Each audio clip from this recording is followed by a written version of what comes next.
the Arabian Racehorse Podcast with Debbie Burt, Gary Cape and Stephen Molyneux. Hi, and welcome to another edition of the Arabian Racing Podcast. I'm joined this week by Gary Capewell. Hello. And Stephen Molyneux. Hi there, Debbie. Hi, and we will be previewing our most valuable race of the season, the Qatar International Stakes, run over a mile at Goodwood, for the very impressive sum of £400,000 as a prize fund. And we've got the biggest field we've had since 2016. We've got 11 horses declared.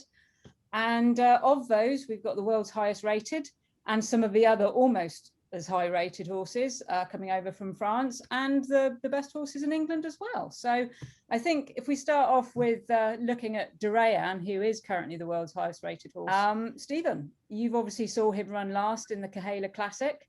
What would you give his chances on Wednesday? Well, he ran first in the Kahela Classic, not last. But no, it was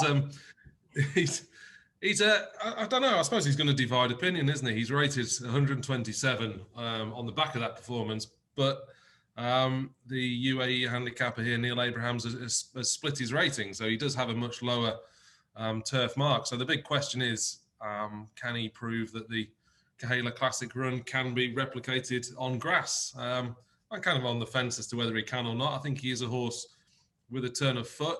He almost won the Kahela Classic, showing that the way he cruised into contention. His jockey that day seemed quite keen to play him as late as possible, and that almost let the door open again for Tygo Shea on the eventual runner-up to come back at him. So with Frankie Dettori on him on Wednesday, which is an intriguing jockey booking in its own right, although 400,000 reasons why Frankie's decided to ride an Arabian, no doubt. Frankie could be a good match for him if he does need to be played late. And, his turf form, he was obviously second in the race last year, so it's not as if there should be a big discrepancy in his ratings. And if you take the view that Ebraz is maybe on the decline ever so slightly, and I'm only talking £1 or £2 here, then Durayan's not going to be a million miles away. Gary? No, obviously he's got that highest rating, hasn't he? He's got it, for a reason. He just sauntered his way through the Kahela Classic. Obviously, it's a completely different surface. He's got previous course form. We know he was second in the race last year. Fairly well beaten second, though, I have to say. I have my doubts about him replicating that Kahela Classic form on the turf. And Frankie Dettori is, a world-class jockey. But I think this horse takes a bit of knowing. And that would be a concern for me. Rich Mendizabal gets on really well with this horse. He's ridden him, I think, the last 6 or 7 times, perhaps it may well be. Certainly most of those runs anyway. So, yes, he has, strictly speaking, got the highest rating. But I think there's enough in there to sort of make me have doubts, to be perfectly honest, which is an odd thing to say about the horse who's got the highest rating in the lineup. Coming here fresh, I don't think he's going to be an issue. But I just have my doubts. I don't think this is the time. I mean, he won the Kahela on the bridle. He isn't going to be able to do that here. He won't get that luxury. So it would be no surprise to see him run well again. But for me, I think I'd prefer to look elsewhere. I think they're going to get racing a long way out here, aren't they? I mean, of probably the 4 or 5 protagonists, he's probably the more natural miler. But we know Ebraz and Taif have both won this race before, so they're fully efficient at the mile. But I think their respective jockeys, and certainly Tygo Shea riding Ebraz, he's going to want to run the finish out of day, and he very nearly did it in the Kahela Classic. So I probably agree with Gary. He's going to have to battle, and that'd be one element that it would be slightly questionable. Yeah, and I too agree with Gary with Durayan's. I don't know whether resolve is quite the right word, but he certainly does take a lot of knowing. It took him. He got placed an awful lot of times in group races, including Group 1s, before he finally did win the Group 1 in France at Deauville last year. And I know connections were somewhat relieved to have finally made that step forward. And obviously, he is. I mean, look, he's 6 now, and he's still improving. It takes some of these Arabians a little bit longer to gain their focus in races sometimes. And so certainly on the evidence of previous form, I would agree with Gary. I think he takes a bit of knowing, and not having ARH on board for me is definitely a concern. No disrespect to Frankie Dettori, but it will be Frankie's first ride on an Arabian in the UK. He's obviously ridden them before in the UAE. But I think for a horse which wouldn't necessarily say, you know, is quirky, but yeah, I'm with Gary. I think, you know, he probably takes a little bit of knowing, and to produce him right in this race against the quality of opposition he's up against, you know, that would be a chink in his armor for me, despite obviously the fact that, as we've just said, he's the world's highest rated. But he is a dual Group 1 winner, as you say. But that race at Deauville was an odd race as well. It almost kind of fell apart that he won, didn't it, last summer? Yeah, it was just an odd race how it panned out, and probably for Group 1 status, you know, it probably wasn't the strongest. I mean, Malabi and Hardrez, I think, were second and third, weren't they? Malabi, he's a regular in those races, but I don't think he's ever won a Group 1 unless he did it. He might have done it 3. And Hardrez, okay, he's won over here. He's won his Group 1 race over here. But again, I would argue perhaps his best form has come a little bit like Derian's now on the dirt. So there's enough to make me have doubts. And I've no doubt he's a top quality horse, but there's just a nagging doubt for me that something will be too good for him. The other one thing to throw in the mix, I know you said Gary's just said that he probably should be, you know, fit and ready to go for this race, but he did have a fairly tough winter. You know, he was in preparation for Saudi. I think he raced twice in December and January. He then went to Saudi, had a hard race there. You know, he was in front a bit and for a while set a strong pace and faded. And you know, we've seen it with, well, I know thoroughbreds comparing is probably not easy, but Mishrif, for example, who had a busy winter, Saudi, Dubai. His first run back in the Eclipse was pretty ordinary. So it's very difficult to have horses on the go in the winter, give them a break and get them to come back in the midsummer in the same sort of form they were. So I think between us all, the percentage call is that he's probably going to run about third or fourth in this. Yeah. I think he'll probably go off favourite though with Frankie on board. I think everyone will pounce on that because I'm more than happy with that. More than happy with that. Indeed. Okay, well, let's move on to the defending champion, to Ebraz. Debbie, he's in some kind of form right now. I've told everybody, or anybody that will listen to me, is we lost our way with Ebraz after Goodwood. After Goodwood last year, he ran some good races, don't get me wrong. The Emir Sword second was a good run. Got into a bit of trouble and still came with a run. But, you know, we never had the Ebraz that I know, because obviously I know him very well.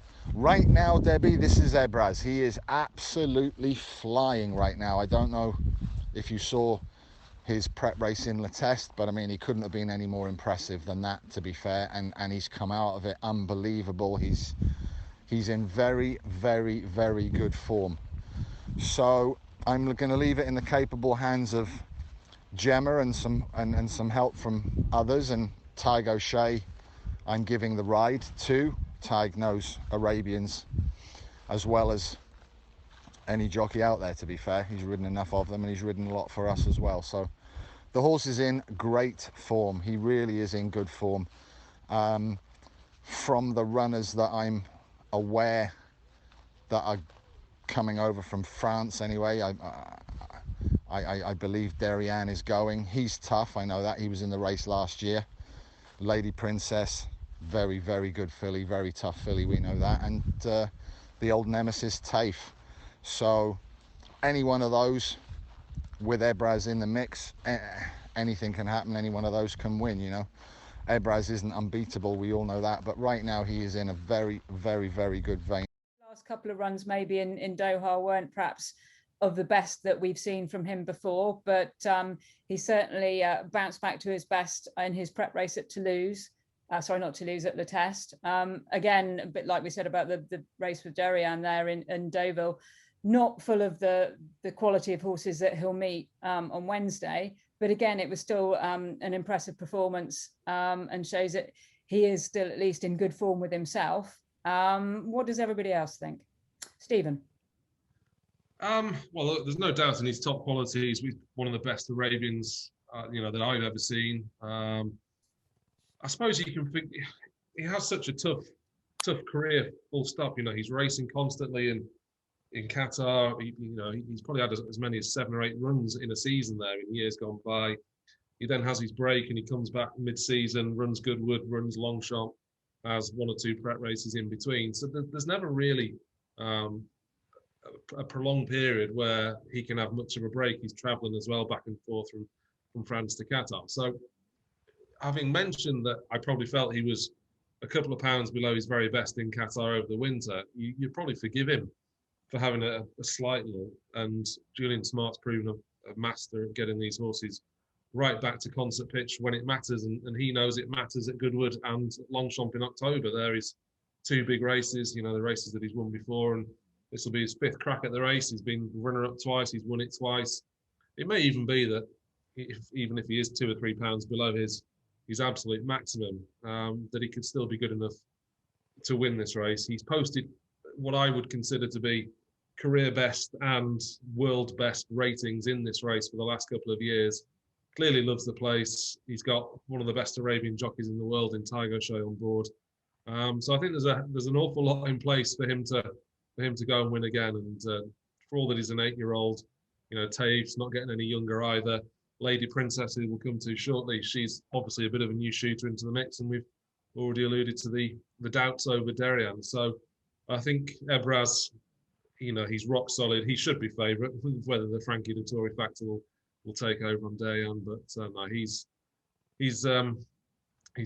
just think he's very solid, proven his well-being, loves the course, and yeah, I think he'll be very hard to beat. Yeah, absolutely. Gary? Yeah, no, completely agree with that. I mean, one thing we haven't touched on yet that we probably should do is what conditions are going to be like. I think they've had a lot of rain there the last couple of days, haven't they? And I think it was soft-ish, the last subscription I had, with possibly some more rain to come today, albeit hopefully not too much. And then 2 drying days, will certainly dry tomorrow, with the first race now on Wednesday as well.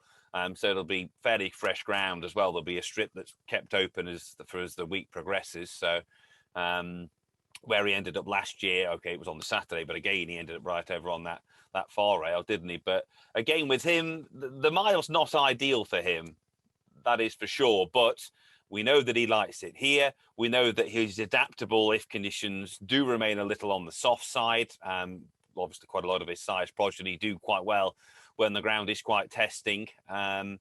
And like Stephen said, he was kept really busy over the winter in Doha. Was it 7 runs? Might have even been 8, I think, in the end.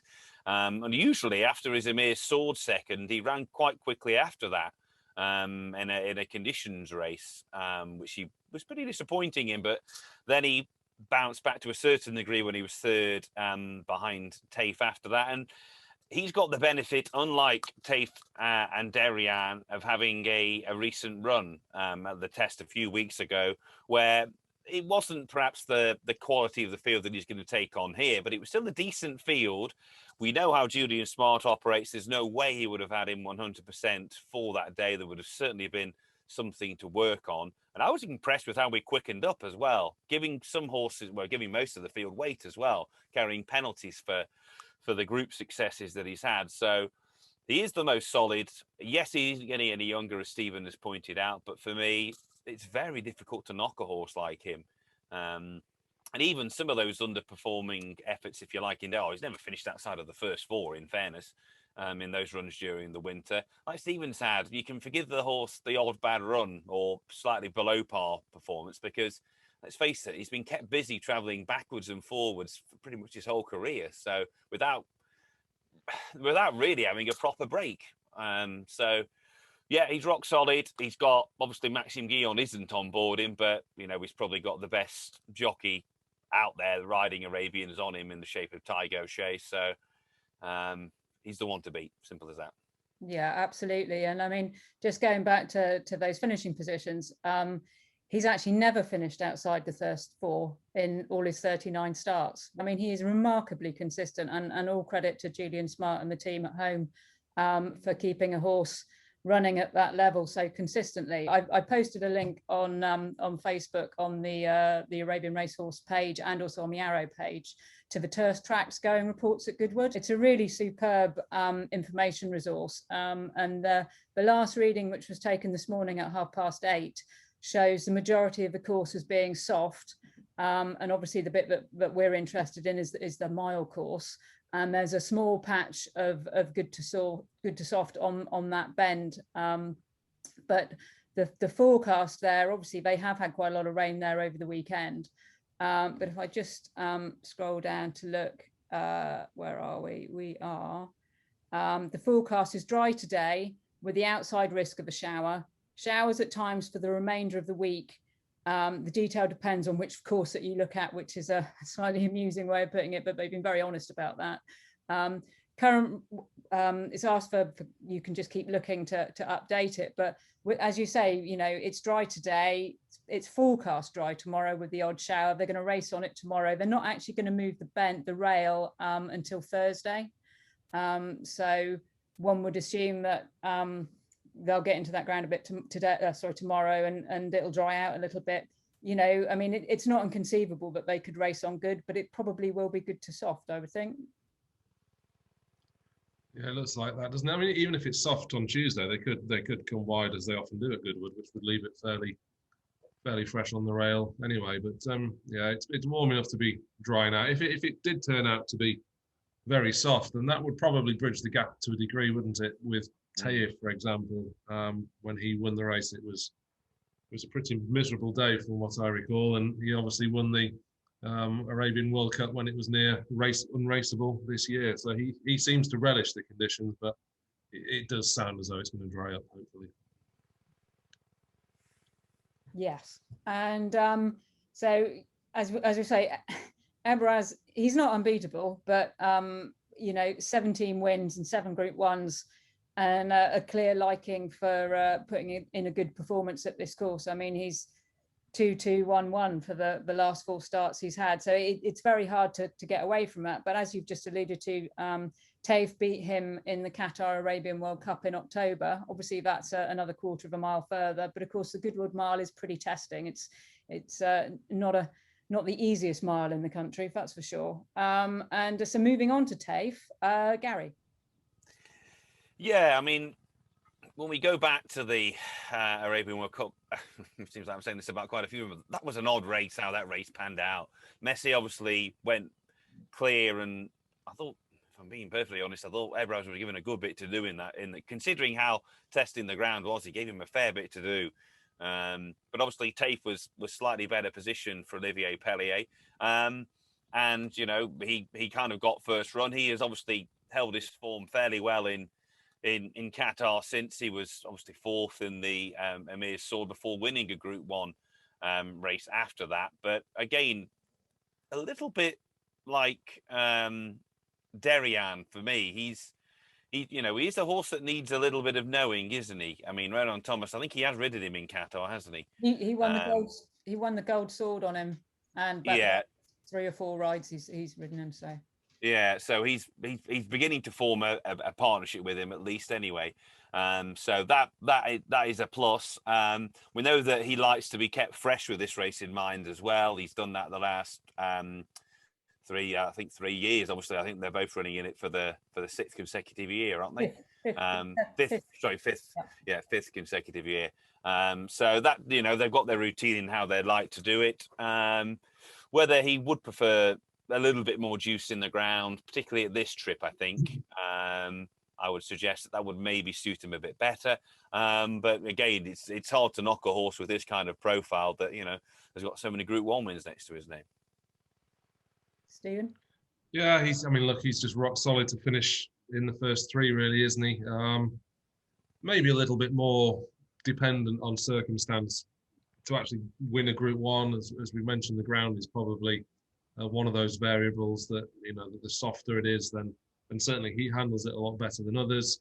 He's probably, well, he certainly is a lot fresher on the back of his winter campaign that just involved those 3 runs compared to Ebraz having a good deal more.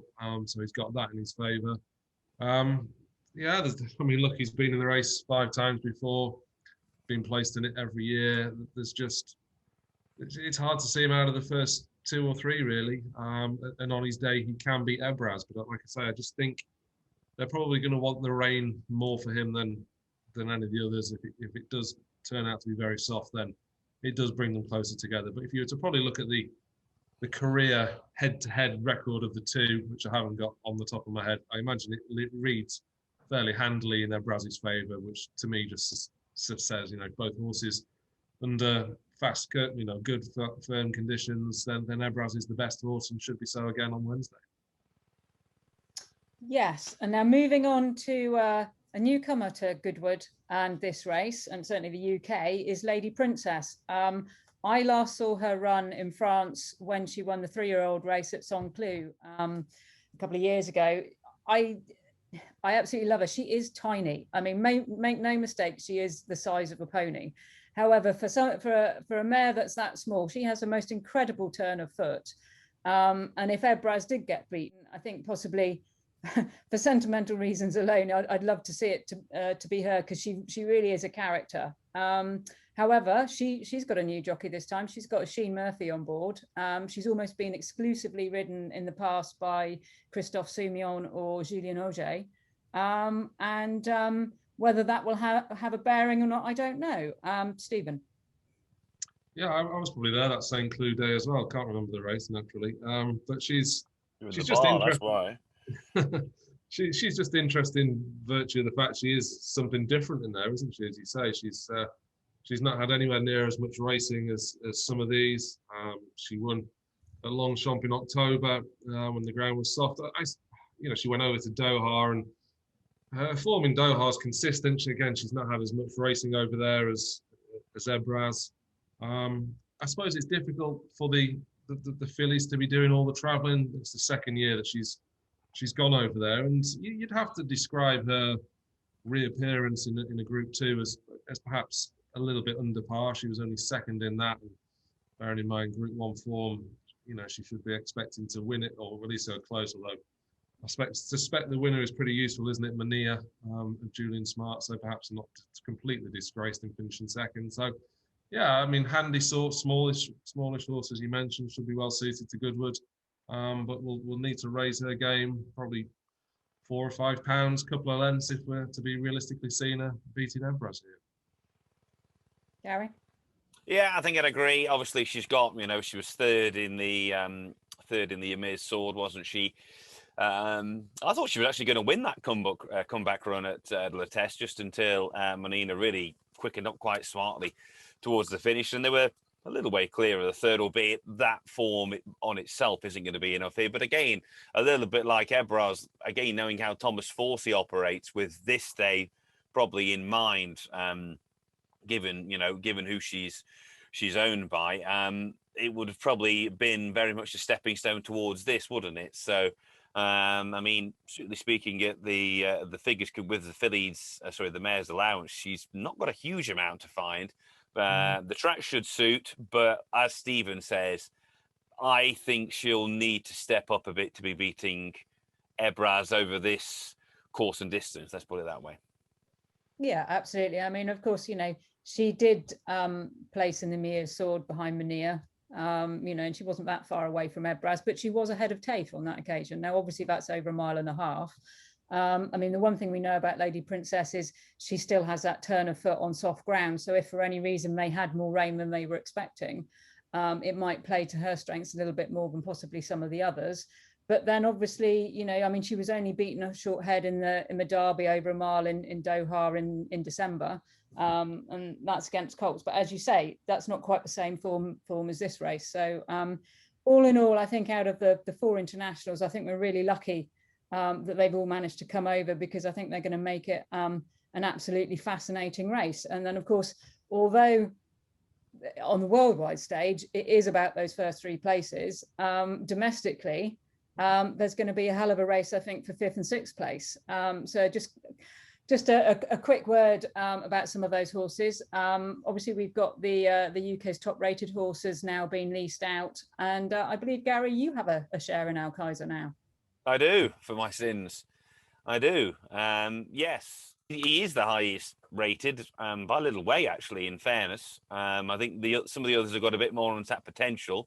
The likes of Lulwar and Farhar, obviously, one last time out. We know that the Bayer Athbar handles these conditions. She obviously ran a cracking race in this contest last year. I think from Alcázar's point of view, he stays quite well, which will be an asset. I'd prefer the ground to be a little bit more lively for him. I was disappointed with him, funny enough, actually, at Newbury last time out, where for some reason, whatever, he just didn't quicken up in that race, which Farhar beat Lulwar, and I think Tufan was third. So, look, you know, I hope I'd be happy if he finishes sixth. Let's put it that way. Stephen, what about your views on some of the English horses? Yeah, I mean, look, you've built it up perfectly well there, as in the 4 overseas runners are likely to finish in the first 4. So it's a case of who can finish 5th and 6th, and there are still some excellent prize money on offer. The run last time was almost too bad to be true from Alcázar, wasn't it? The handicap effort the time before, when second off a mark of 116, puts him down as the highest rated horse currently based in the UK. A Bayer Athbar, there's a couple of these having their third starts of the season, which I always think is a pretty good angle. Bayer Athbar had a sharpener over 6 furlongs at Newbury last time when bumping into 2 3-year-olds who are probably quite useful. Was obviously giving away a lot of weight in that as well, so that wasn't ideal. Yeah, obviously Lola and Bayan both ran on the 12th of July in Ostend, didn't they? They both came out of that very well. Straight back to doing very well, eating. They had a quiet few days and then back to normal exercise. And literally that's the only bit of work they've done since, which was this morning. Obviously it's a short time since they ran only 11 days. Yeah, really pleased with them. I was broken in here, trained as a 3-year-old as if she could run, but it always didn't seem like it was the right thing to do, and I'm glad we did. And obviously, you know, she's come out at 4 and really just shown what we hoped with the ability. And yeah, she's been a pleasure really from day one. And obviously we know that 10 furlongs and a bit further is ideal for her, but she has a high cruising speed, so I think over the mile and even in Group 1 company, you know, she'll still be in the mix, but perhaps she's just going to lack that turn of foot. Lil was also having her third start of the season as well. She ran in Belgium last time, finished second on that occasion. Her previous run at Newbury. You know, you probably just say that she needed the run. I think a lot of Phil Collingtons at the time did so, and Farhar beat her fairly comfortably on that form. Then certainly Farhar looks just about the pick. I wonder if it was fairly tricky for Jim Crowley to decide between Lilwa and Farhar. I'm assuming they're the first two, with Tufan being the third pick of that trio. And Farhar, I think she probably got away with the win at Newbury. She was well placed in what was a funny enough race. Obviously Alcázar, we've already mentioned, was disappointing, and she probably got a very good ride in that by Holly Doyle. She was inferior on ratings going into it, so she probably needs to prove to a degree. She wasn't flattered by it. I think Lilwa will improve an awful lot for the run, for that run, and I'd probably just fancy Farhar and Lilwa to finish 5th and 6th over the others. Bayer Athbar's probably striking a sort of a race that's got more depth to it compared to 12 months ago, so she might struggle. Well, that one might, yeah, she might struggle to get some prize money this time. What else have we got? Paramount Angels almost certainly going to struggle on ratings. Stormtrooper similarly, and Tufan's got a bit to find. So in terms of 5th and 6th, it probably is a 3-horse race. Lilwa, Farhar, Alcázar, and maybe just the Bayer Athbar at a push. Yeah, sorry, yes. I mean, I think the placings are probably going to be more affected by the underfoot conditions and possibly further up the field. I think, you know, Farhar, she took a big step up into proving, you know, what she's shown in the past when she raced on soft ground at Newbury. We're all very much looking forward to Abir Athbar's return to Goodwood and the Qatar International Stakes this week. She ran such a great race last year on what was the seasonal debut. All her main opponents last season had all had prep runs. So this year she's had a couple of runs already, and we were really pleased with her most recent run at Newbury, finishing a close third to two very promising 3-year-olds. I think with those 2 runs under her belt and her being a year older, I feel that Abir is going to go to Goodwood this year as good as we can get her. So we're hoping for another big run from her. Yeah, so we were talking about Abir Athbar. She's definitely suited by quicker ground, and obviously it was very quick at Goodwood last year in comparison to what it's likely to be this year. So she would be one who, you know, it could go either way for her when we're talking about the race for sort of 5th and 6th place.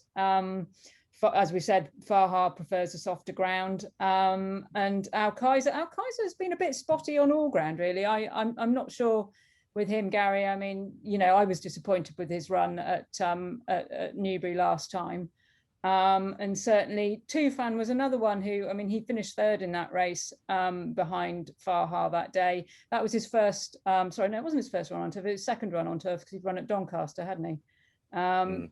Certainly didn't look at home on that as he did when winning on the turf, when he winning on the all-weather at Wolverhampton when he beat Wanassa. And of course he had Durgam Athbar behind him that day, who's gone on to win the UAE Arabian Derby. So it's not necessarily, you know, that's quite good form. It's just he's not really progressed from what he showed that time. But of course, obviously with the season that we've had with COVID and whatnot, that for a lot of these horses, there hasn't been the opportunities to take the natural stepping stones that they would have done. So I think for the British horses, you know, I wouldn't be surprised if one improved beyond what we've already seen. I think, you know, it's unlikely. And certainly with a horse like Stormtrooper, we know all about him. You know, he's run, this will be his 4th run, I think, in this race, and he's finished no better than 8th on each occasion. So he hasn't got scope to improve. But certainly with some of the younger Shadwell horses, I think, you know, it wouldn't be a surprise if they outran the ratings that they've got.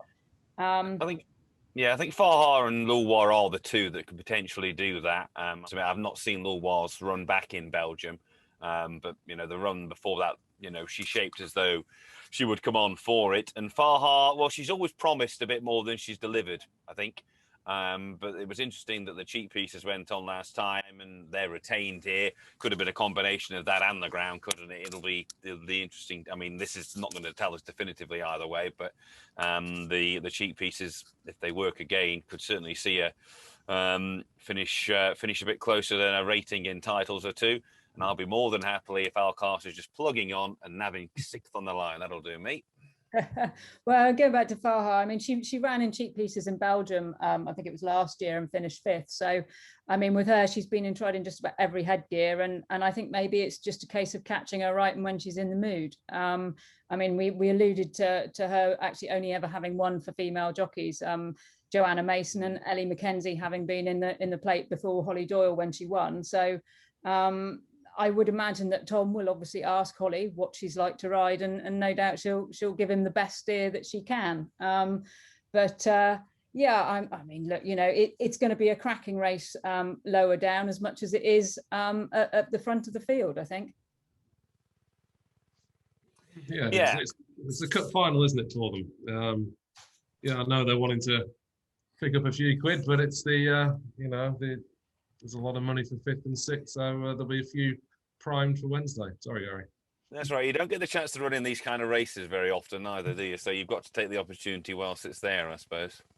No, and I think we're very lucky in this country, not only to have a race of this value, apart from anything else. I haven't looked. I'm not sure it's entirely the most valuable race on the day out of the thoroughbred racing, but it's certainly one of the most valuable races you'd see on an average week's racing in this country, let alone with Arabian racing. But I think also, you know, as we've just said, to have the quality of international runners come over, you know, I think we're really, really lucky to see these horses run here.